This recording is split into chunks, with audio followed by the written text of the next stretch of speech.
People ask me this all the time. Should I move to Hayward or Castro Valley? And I get it. They're both solid East Bay communities. They're close to each other, but they're actually pretty different when you dig into it. Today, I'm breaking down the real differences between these two neighborhoods so you can figure out which one actually fits your life. Hey, I'm Mac Rogers, and after 23 years as a real estate broker in this area, I've seen what makes each of these communities tick. By the end of this video, you're going to know the real cost difference between them, what the neighborhoods actually feel like, who commutes where, and honestly, which one might be a better fit for you based on what matters most in your life. Let's start with the thing that matters most, your wallet, home prices. The median home price in Hayward is about 900,000. Castro Valley sits around 1.1 million.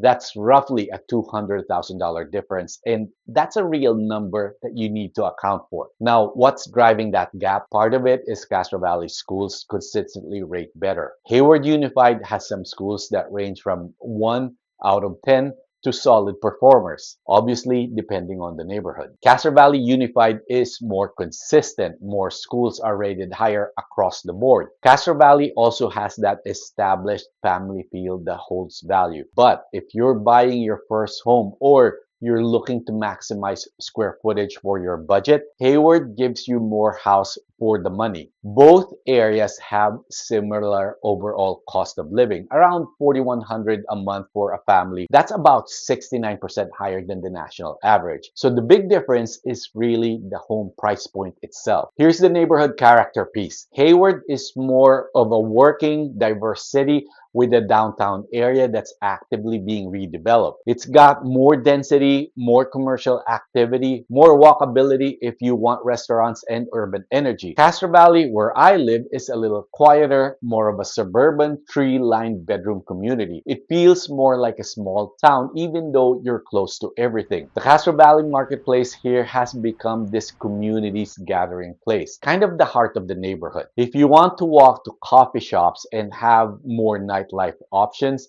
Hayward has more choices for you. If you want low traffic, parks for kids, and that slower pace, Castro Valley's where you land. Here's where dining and shopping really matter to daily life. Hayward's got a more diverse and active food scene. Thai, Mediterranean, Korean, Indian, Japanese, barbecue. Downtown Hayward has revitalized dining options with more variety and energy. Castro Valley's got solid neighborhood restaurant, but that's quieter overall. If you want more choices when you're tired of cooking and you like exploring different cuisines, Hayward's got more option. Also, Hayward has two Costcos, one regular warehouse and one Costco business center. Castro Valley has none. If you're buying in bulk or running a small business, having two Costco locations on opposite sides of the city is a plus. On the commute side, both are solid locations for the East Bay. Hayward's right on 880, so you got quick access to Oakland and Silicon Valley if there's no traffic. Castro Valley is on the 580, which means easier access to the Tri-Valley and Oakland via what I call the back door. Both are about 40 minutes to an hour to San Francisco. Again, depending on traffic. Now, here's the honest part. If you're commuting north to San Francisco, neither is significantly better than the other. Hayward does have two BART stations versus Castro Valley's having one. So, if you depend on BART, Hayward definitely gives you options. If you love the outdoors, while both offer plenty of access to EBRD parks, Castro Valley wins this one. We have Lake Chabot, and it's basically a destination for people across the East Bay. Heck, even the entire Bay Area. But again, Hayward is not lacking in this area either. Guerin Park is part of the larger interconnected Bay Trail project located in Hayward. Schools, as I have mentioned, are the other major factor. If you got kids, planning to have kids, or even if you don't like kids. School district is one of the determining factors of home prices. Castro Valley Unified is consistently solid with most schools exceeding state expectations, which is rare. Hayward Unified is larger and more varied and depends heavily on which neighborhood you're in. Castro Valley overall feels like a tighter family community with more parks, less traffic, and It just feels safer for kids on bikes. Crime backs this up. In Castro Valley, you're looking at a crime happening every 4 to 5 hours on average. In Hayward, you're looking at crime every 1 hour and 45 minutes. That's a real difference in frequency when you're thinking about your family's safety. Both are above the national average, but Castro Valley's materially safer. Hayward did report a 16% drop in crime in 2025, which is good to see, but the gap is still real. But that matters if safety is your priority. Let me give you my personal take on this crime data in Hayward. I personally do not feel less safe when I am in Hayward, wherever that might be. In fact, I have a video where I walk the so-called most dangerous parts of Hayward according to Neighborhood Scout in crime grade maps. It's my boots on the ground way of showing you what it's really like there. I'll put a link in the description below. Hayward has a reputation, and according to the crime maps, maybe it's deserved. So what I did is I stopped looking at the data and went and walked the streets myself. Let me show you right now. Okay, so this is the Winton Grove area. So you see how busy it is? That's Winton, okay? This is Winton. And these are the types of houses over here.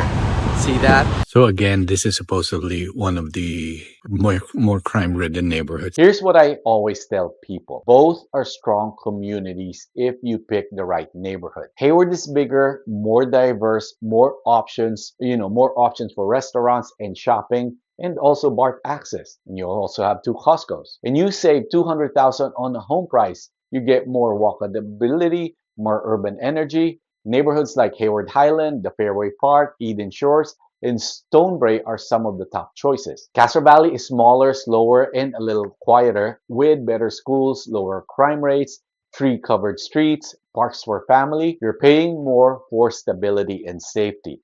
I work with families who chose Hayward and built a great life there. My parents still live there. I've got neighbors in Castro Valley equally happy. There's no wrong answer. It's purely whether you want affordability plus options, or whether you want peace of mind plus a great school district. Pick the one that matches your life right now. Before you make your final decision, here's something worth seeing in person. If you visit Hayward, check out the Japanese tea garden. It's one of those hidden gems that shows you the culture and care that's in the community. In Castro Valley, the Castro Valley Marketplace is where the neighborhood actually gathers. It's got that small town feel I keep talking about. These aren't just buildings, they show you what each community is really about. Take an afternoon, visit both if you can, and feel the vibe for yourself. If you're seriously considering a move to either of these communities, I put together a resource called East Bay Relocation Guide that walks you through everything you need to know before you commit to a neighborhood. Costs, commutes, school ratings, neighborhood breakdowns, the whole thing. It's free and it'll save you hours of research. I'll leave a link in the description below. So take a few days, think about what matters most to you: budget, commute, neighborhood feel, family priorities, and then start looking at listings at whichever community you think you'd like. And if you want to dig deeper on either of these neighborhoods, let me know in the comments. I'm Mac Rogers. Thanks for watching.